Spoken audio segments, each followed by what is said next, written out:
topics and opinions expressed in the following show are solely those of the hosts and their guests and not those of W4CY Radio, its employees, or affiliates. We make no recommendations or endorsements for radio show programs, services, or products mentioned on air or on our web. No liability, explicit or implied, shall be extended to W4CY Radio or its employees or affiliates. Any questions or comments should be directed to those show hosts. Thank you for choosing W4CY Radio. Welcome to the Ask the Expert show on W4CY Radio and Talk4 TV, where we bring you educational information from top local experts in the fields of legal, health, financial, and home improvement. Now sit back and listen to experts in family law, association law, hearing loss, business brokers, home care, along with many other topics. Now here are your hosts, Steve-O and Sophia. Hey, good afternoon. Welcome to the Ask the Expert show, where we bring you the top experts in the field of legal, health, financial, and home improvement. Hey, today's show falls in the category of legal as well as health. This is an important show. I know you see ads all the time about asbestos and mesothelioma. I know you see those, and you know what? We have got, in my opinion, the top attorney when it comes to representing these type of clients. We ask you every show, if you've got a question, please send it in. And I got to tell you, this month, we got about 30 questions in. I know there's no way we'll get to all of them, but I am so lucky we have the best of the best, Michael Mendelbrot, attorney. Good afternoon, Michael. Stephen, what an introduction. Thank you. And I really appreciate it as always. And I also appreciate you saying that it's not just a show about legal information. It's a show about helping people, because to all the listeners out there, you've probably been around asbestos. If you've been in any old buildings, you may live in old homes, and you may have some questions. So hopefully by tuning in and listening in, we'll get some questions where we can answer your questions and hopefully help and assist people, not just those diagnosed with asbestos diseases and mesothelioma. I have been representing victims of mesothelioma now and all asbestos diseases for over 30 years. So I am very familiar with the laws throughout the country, asbestos exposures, asbestos diseases, state-of-the-art information, medicine. So any questions you've got, I'm happy to answer. Michael, I got to tell you, first of all, we do about 30 different types of shows a month. Your show, for some reason, attracts, I guess you would call them competitors, other law firms that say they handle mesothelioma and asbestos. But we have just last week, I received a call from an attorney, I believe he was out of Oakland, that does mesothelioma. But the reason why I bring this up is the three law firms, one was a big firm in Baltimore, listened to your show, and they liked it so much that they wanted a show just like it. Michael is he's exclusive to this, but to have competitors call up who listen to your show and want to do a show like that, usually they put you down. Hey, they're giving bad information out. But Michael, with your show, it just blows me away how complimentary they are. Well, I can appreciate that. I think, we are sort of a niche group of lawyers who are dedicated, hopefully, to the same victims of asbestos diseases. What makes me different from these, definitely the firm from Oakland, because I know who you're speaking of, as well as potentially the firm from Baltimore, because I also Big. believe I know who you're speaking of, because I know all these firms. Have anything We to do with represent. baseball, Michael? Anything to do with baseball? Well, I'm gonna hold on. I'll tell you about the firm that I think it is from Baltimore in a second. Okay. They also own the Baltimore Orioles, I believe, that or Yes. formerly did that firm, Yes. the Angelos Law Firm. So, Yeah.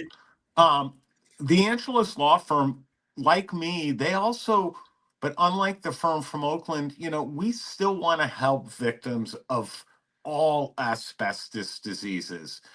You only see the commercials on TV, typically in magazines, newspapers, for mesothelioma cases. Those are great asbestos cases. Don't get me wrong, I'd love to have 100 mesothelioma cases, but that also means that 100 of my clients are going to pass away from asbestos diseases.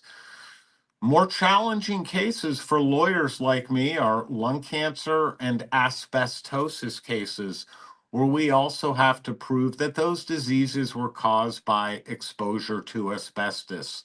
A lot of firms don't take those challenging cases anymore, and that's why all of the advertising is for mesothelioma cases. Unfortunately, most of those firms are committed only to these most valuable cases as opposed to all victims of asbestos diseases, where we are committed to victims of any asbestos disease. I will investigate any case, as we always do, on a contingency, essentially for free.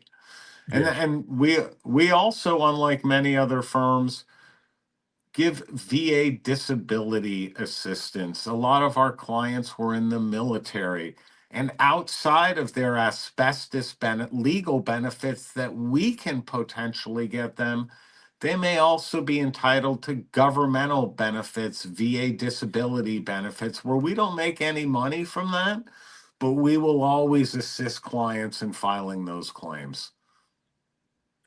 Michael, one of the things that I really love about your firm is I noticed that these firms that advertise mesothelioma, they also do personal injury, and some of them even have other areas of law they practice.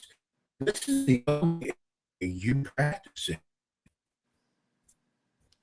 Yeah, hopefully I'm not cutting out here, Steve, because you were a little choppy there. No, You can hear me okay, fine? Yeah, I just want to I make hear sure. you. Great. Yeah, we are dedicated solely and exclusively to victims of asbestos diseases. For all of these, or most of these other firms, you're going to see wrongful death, catastrophic Yes, injury cases, personal injury, car brain accidents. injury, That brain injuries. That's not us. And those are valuable cases, but you can't specialize in all of these areas. If you're a lawyer, to me, you're just casting, a hook for just any valuable case that will call you in that situation. And you may not be serving your clients properly because you always want the best results for your clients. And I'm not the best. Car accident lawyer or wrongful death, catastrophic brain injury lawyer. There are much better lawyers who handle those cases, and they should be the ones handling them, not my office. And these firms cannot specialize in all of these different areas. So, yes, exclusively mesothelioma. And something else, um, Michael, is sad to say your clients are dealing with a health issue that they will not survive. It takes a certain type of person. It does, because you never know when you're going to get a phone call from a family member of a client letting you know that you've spoken to your client for the last time.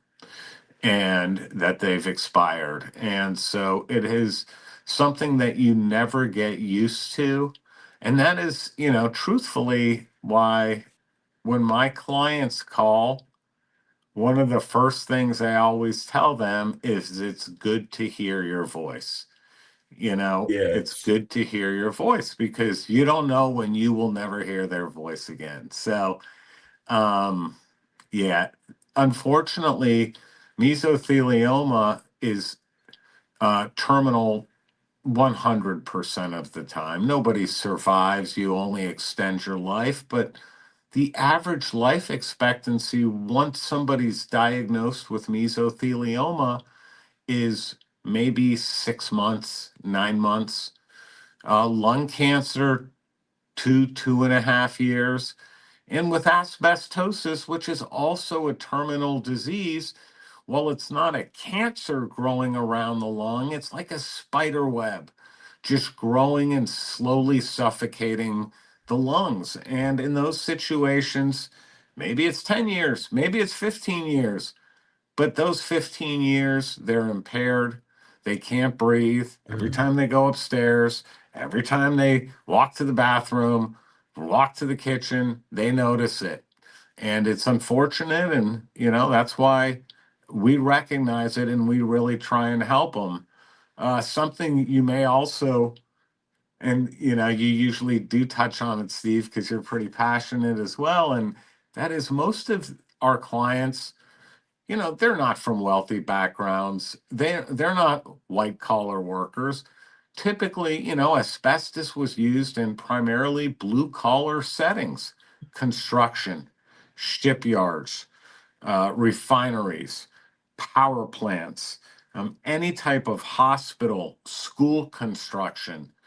And these are blue collar workers, never people, or not typically people who are from any um, you know, uh, they're not high wealth individuals Right. typically. They're usually from lower socioeconomic backgrounds, and they really need our help.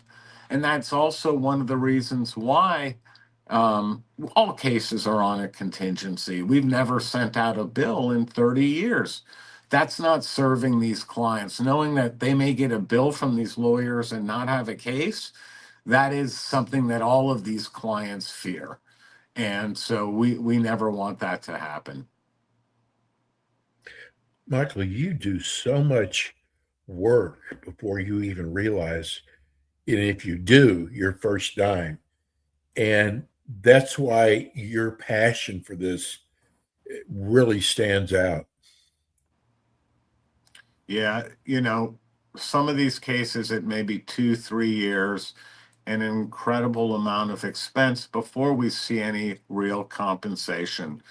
But for clients, within all ethical guidelines, we're not representing them unless we think there's going to be success at the end of the road. And a lot of these clients may need some money to help them cover medical bills.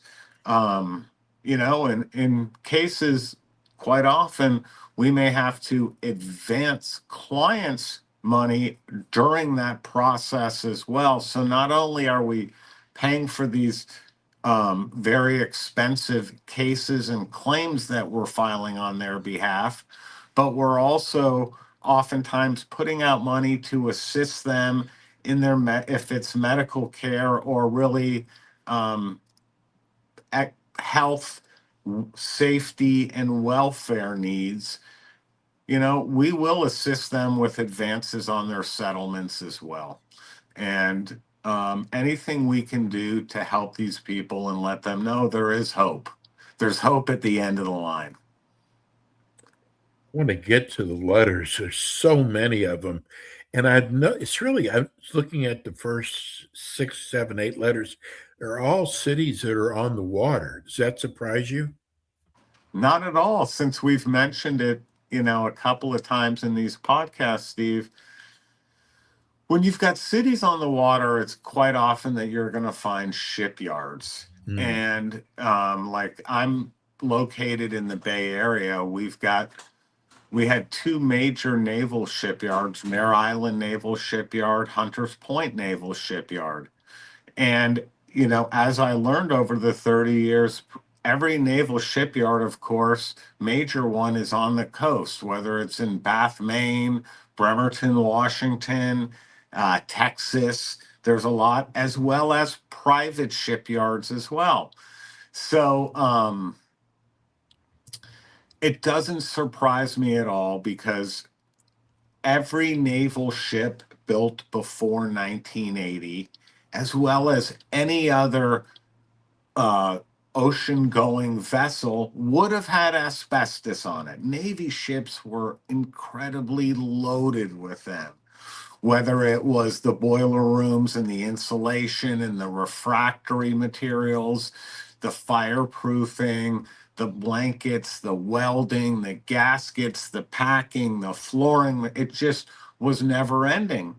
But it's also, oftentimes the same with private ships, whether it was private ship owners such as Chevron or Exxon or Shell. All of their ships had asbestos in them, also on the coast.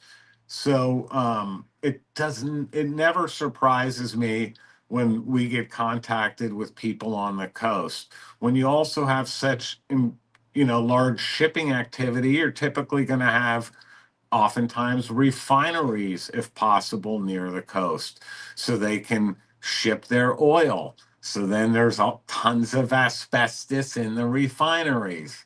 Don't get me wrong, there's a lot of cases throughout, the Midwest and the center of the country, central US, but it's the coast where these cases predominantly started and continue to have the most diagnoses on the coast. Why is it different now with shipbuilding now versus back then? Well, it's sort of unfortunate what's happened to our shipbuilding industry. It's not that they now have suitable replacements for asbestos, and they had them previously, but they were just more expensive.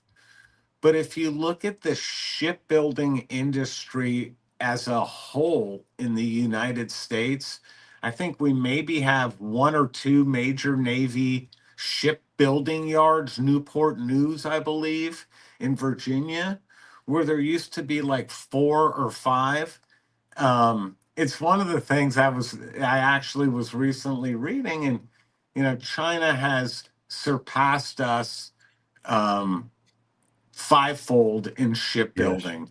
And I think that's something that the new administration has made one of their goals to reinvigorate the shipbuilding in the United States.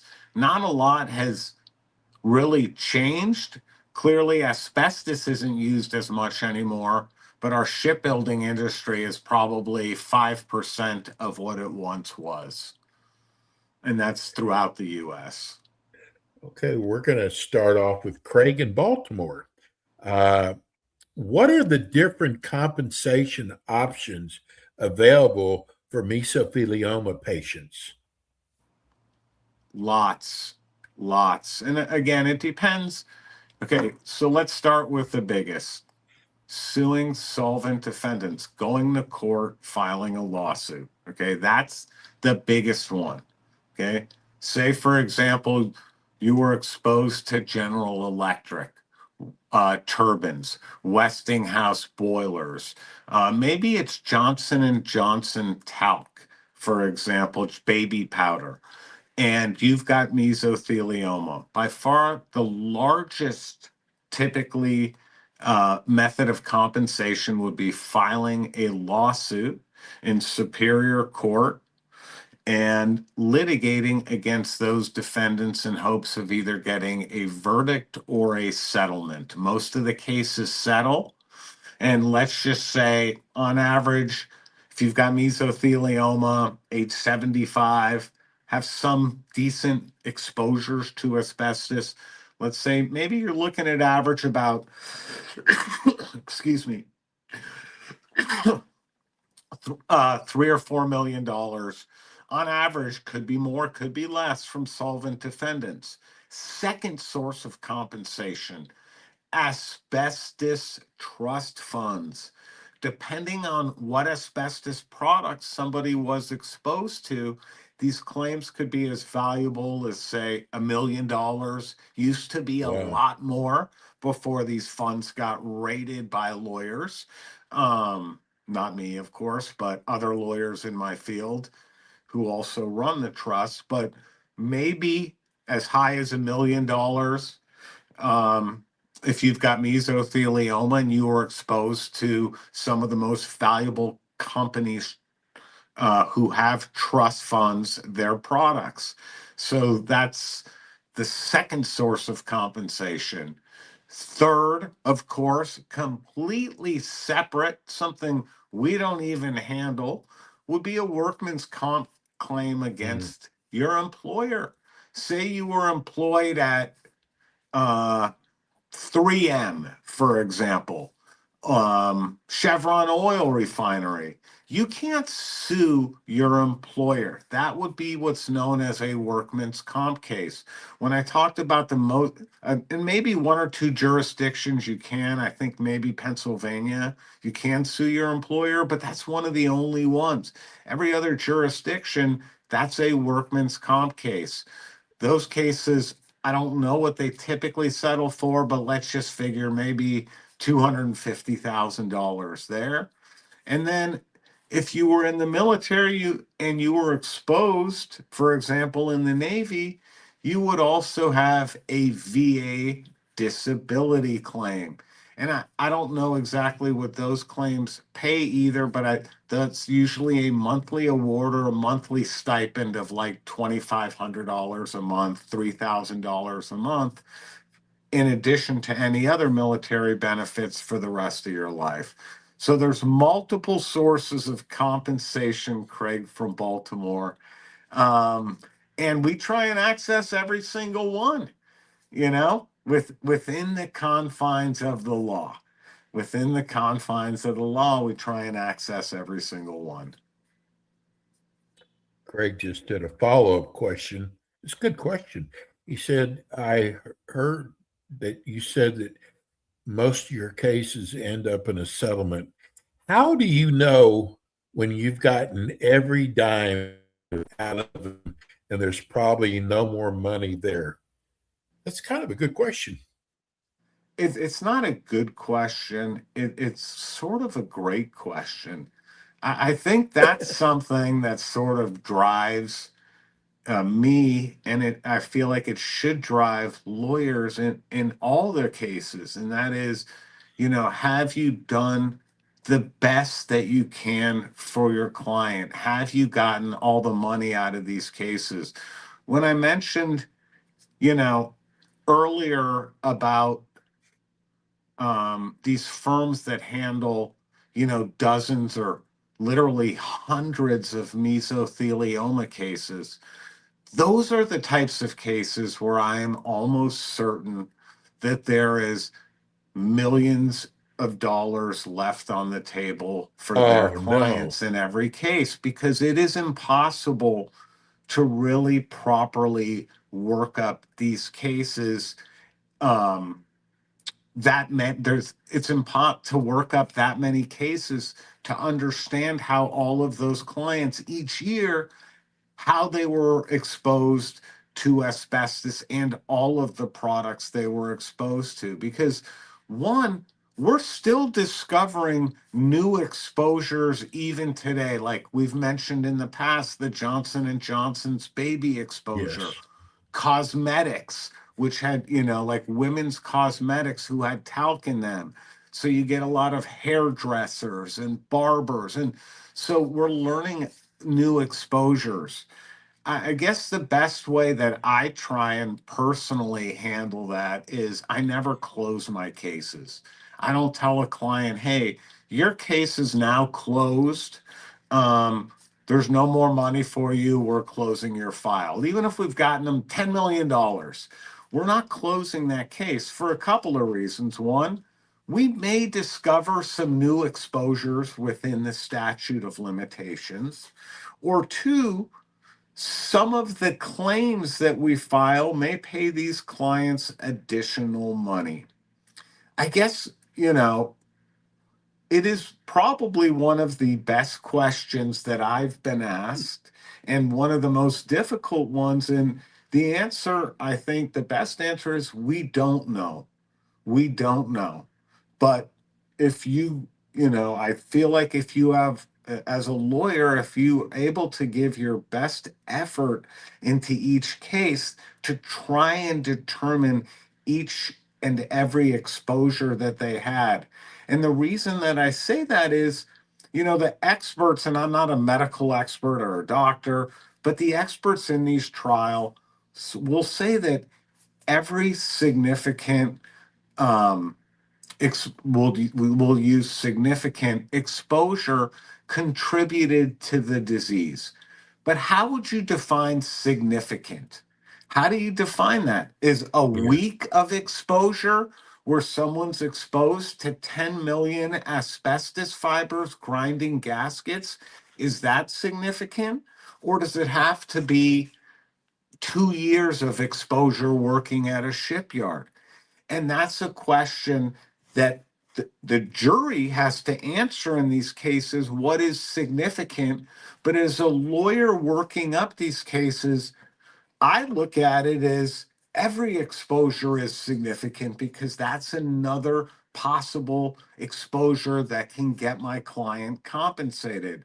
Where I've seen many of these larger firms, for example, they'll have somebody who was in the Navy for a year and they'll ignore that exposure because maybe they worked construction for 5 years and they figure, hey, we can get them money from the construction work.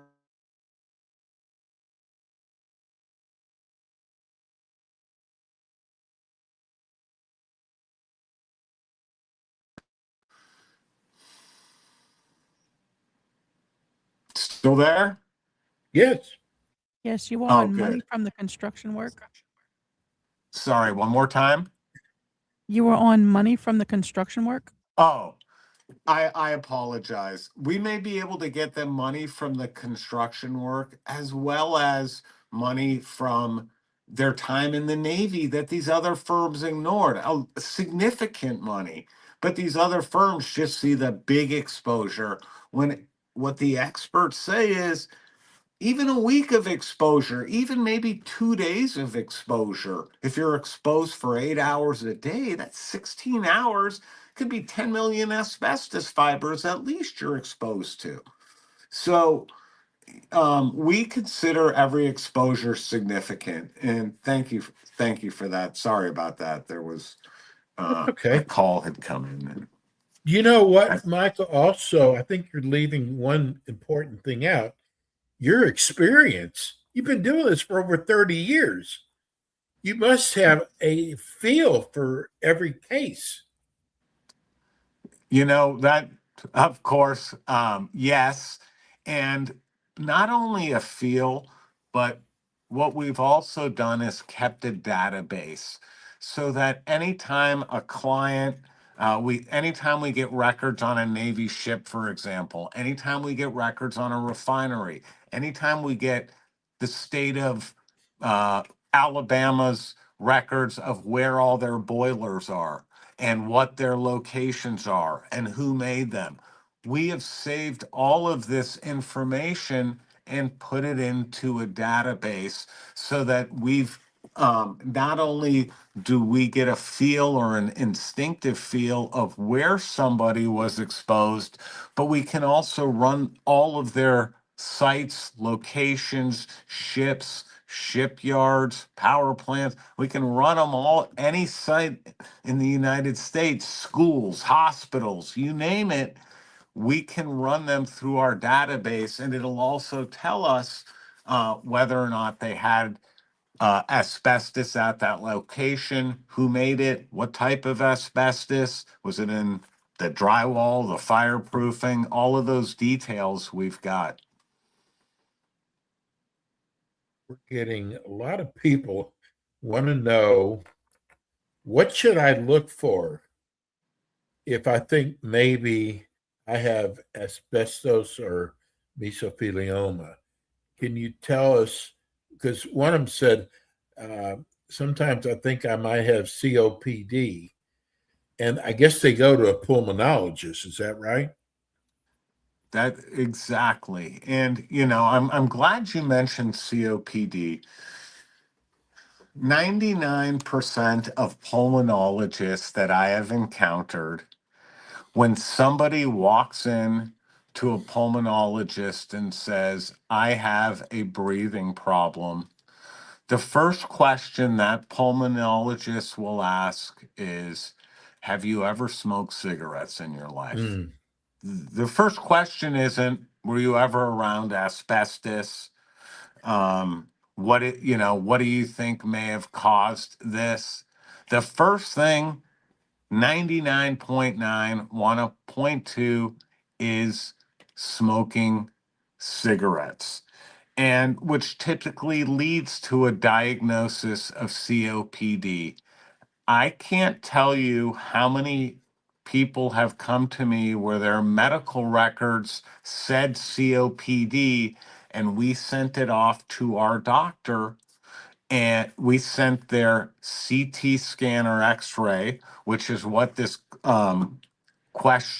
what this questionnaire, this individual would need to do, would be to go get a CT scan or a chest X-ray and send it off to somebody like us, where we can send it to somebody who's trained in identifying mm, asbestos diseases.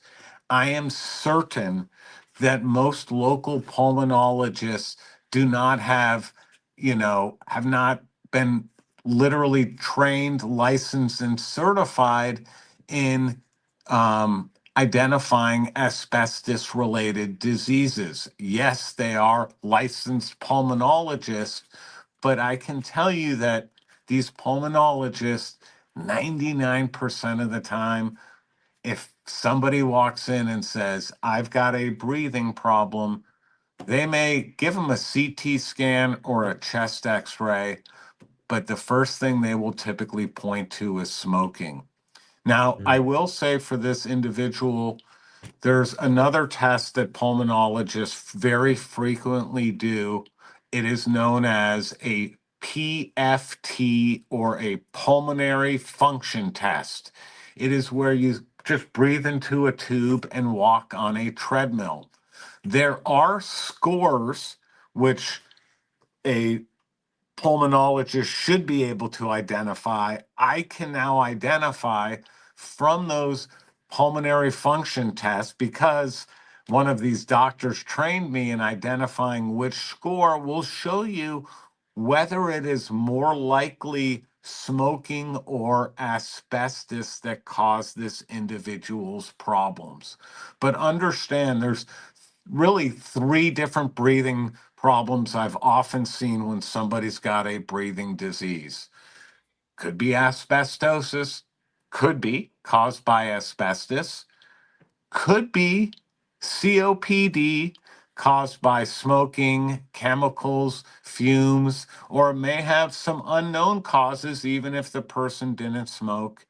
And then there is also a very serious terminal disease known as silicosis, which manifests very similarly to asbestos, but this is one that is caused by sand typically, mm, or quartz. We did see them in the shipyard cases because there was a lot of sand blasting of ships.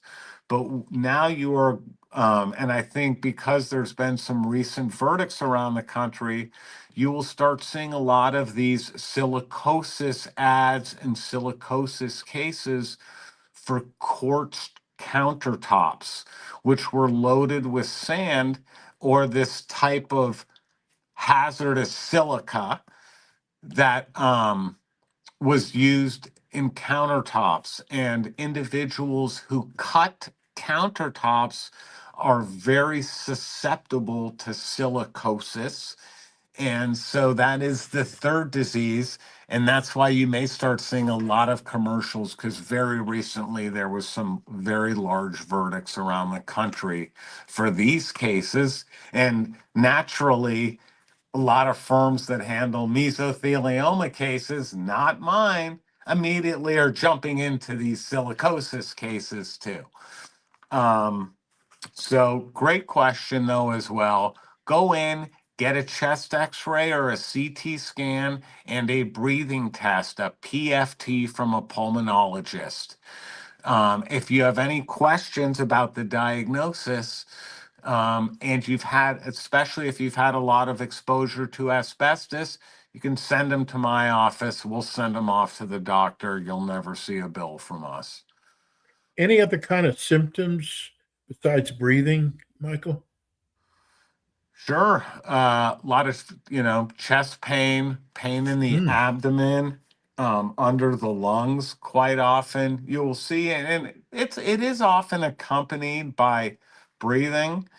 The big one we see, which is also very frequently accompanied by breathing issues, is somebody goes in, and this is one we often see with mesothelioma, is they go in and they've got breathing issues, and what they run a chest x-ray or a CT scan and they see that fluid has built up in the lining of the lung, and that's what's causing difficulty in breathing, the lungs expanding. And so they have to go in with a needle and drain that fluid, which usually eases the symptoms.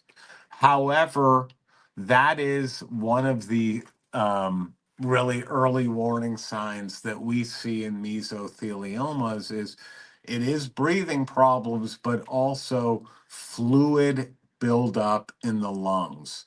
Other signs also related to breathing, walking upstairs and just noticing, hey, it's gotten real. This is something I've heard from clients for 30 years. It's gotten real difficult to catch my breath. And I don't mean about, we've all gotten old and maybe gained a few pounds or something, but I'm talking about real difficulty catching your breath and walking uphill. That's another one. These are good questions, but since asbestos really does typically affect the lungs, that's the usual warning signs would be the breathing, the pain under the rib cage, the fluid buildup in the lungs, and just general malaise, not feeling yourself, that something's going on. Jackson in San Diego wants to know, do I have to file a lawsuit to get a mesothelioma settlement? You do not. Wow. We can still get you probably $1 million without filing a lawsuit and never Wow. going to court. But what these, victims of mesothelioma need to understand is, by filing a lawsuit, it's many millions more in compensation that they will receive. One. Two, when a client files when we file a mesothelioma case on behalf of a client, we always recognize, hey, this guy's got mesothelioma. They can't be running around to court and depositions and signing things all the time and taking phone calls. And, they've got to deal with their treatment. There is very limited involvement by a client in, let's just say, from start to finish. A mesothelioma case takes a year. Out of that year, there is probably a 1 week time period where we really need the client, and that is the deposition. Other than that, the client may not hear from us for a week or two or three, if we're working on the case, or if they may get stuff in the mail and things to sign. But we always recognize that our clients don't have the energy, don't want to make the effort, to be involved. And if they don't want a lawsuit, of course, we're never filing a lawsuit on their behalf. And they can still get significant compensation, significant, without ever filing a lawsuit. But do they leave money on the table by doing that, Michael? Of course, they do, Stephen, millions of dollars. But, clients are from low socioeconomic backgrounds, Yes. and, $1 million maybe means as much as $4 million to these people. And that's fine. For the law firm, if we make less money, that's fine. On some asbestosis cases, we probably lose money on that case with all the monies that we spend. But it's okay. It's okay. It's the client's decision. And if the client's happy, then we're happy.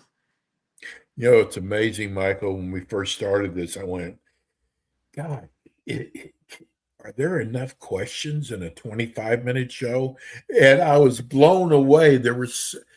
We extended it to 50 minutes, and I see why, because I've got so many letters here. It's easily a 50-minute show. Next question is from John in Oakland. Wants to know, is mesothelioma is more commonly diagnosed in white and Hispanic Latino people than in African American or Asian Americans? There's a demographic question for you. Well, I don't have any statistics on that, Stephen, but I will tell you a little story, and I mentioned earlier that, asbestos was often used in blue collar settings. And oftentimes in blue collar settings, you see people from lower socioeconomic backgrounds, which includes individuals from all races, oftentimes. And there was a story that was once told to me by a client who had mesothelioma. I remember him. His name was Charlie Wheeler, and he was Caucasian. He was white, and he worked in the refineries. And at that time, the jobs, like the more skilled positions, insulators, pipe fitters, were given to the white people, and the lower level jobs, like the labor jobs, were given to the blacks or the African American people. And so he was an insulator, and they used to, at that, in that era, and it was unfortunate, they would make fun of the black people and, the laborers. And he would tell me a story.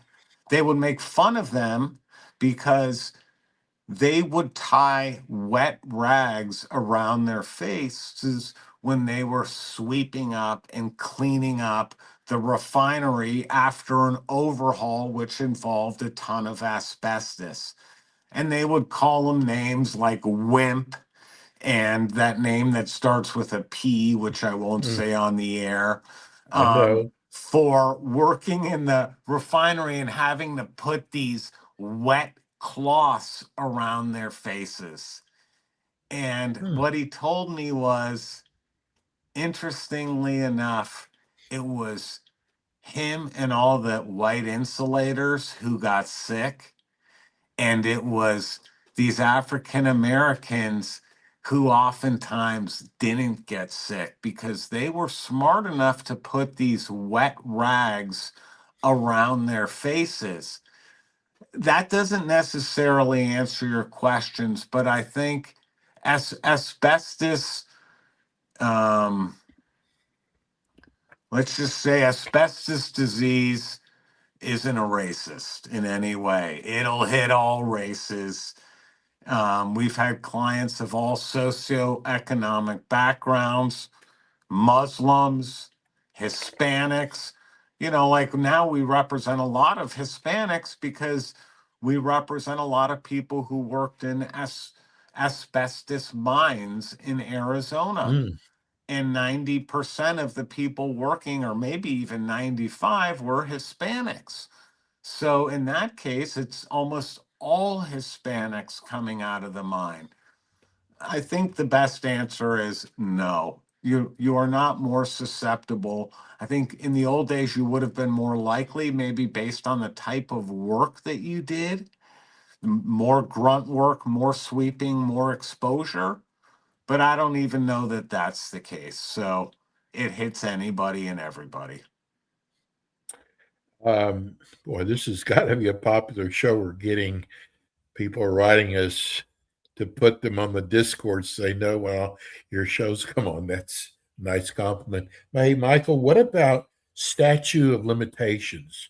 A person passes away. Is there a statute of limitations there that Well, they can there file is a lawsuit?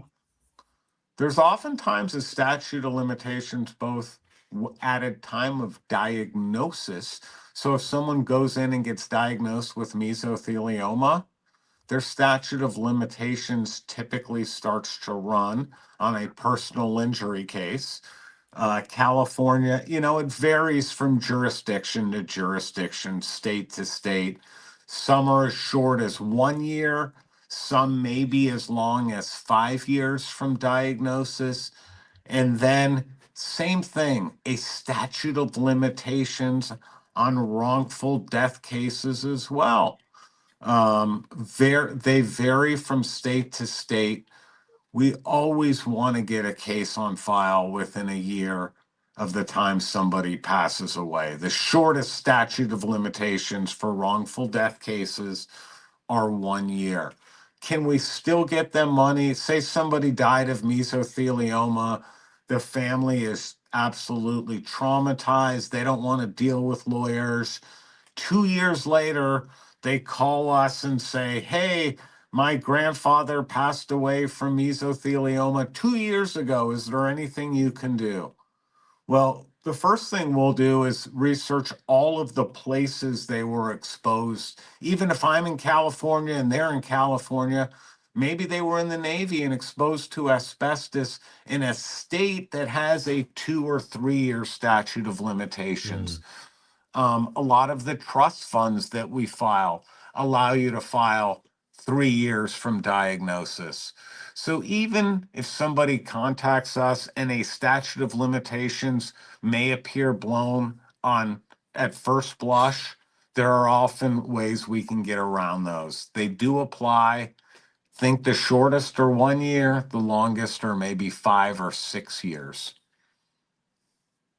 I guess what I hope people have learned is you might have a case and not know it. And it doesn't hurt to pick up the phone and call Michael.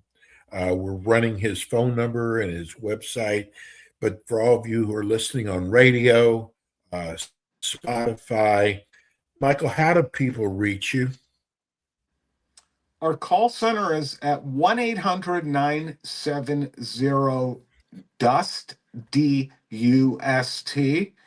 I also like to give out my direct line mobile phone number. Any listeners, call me up, 415, or text me, 415-307-2119. And our office phone number, 415-895-5175. Our website is at mesothelioma.pro.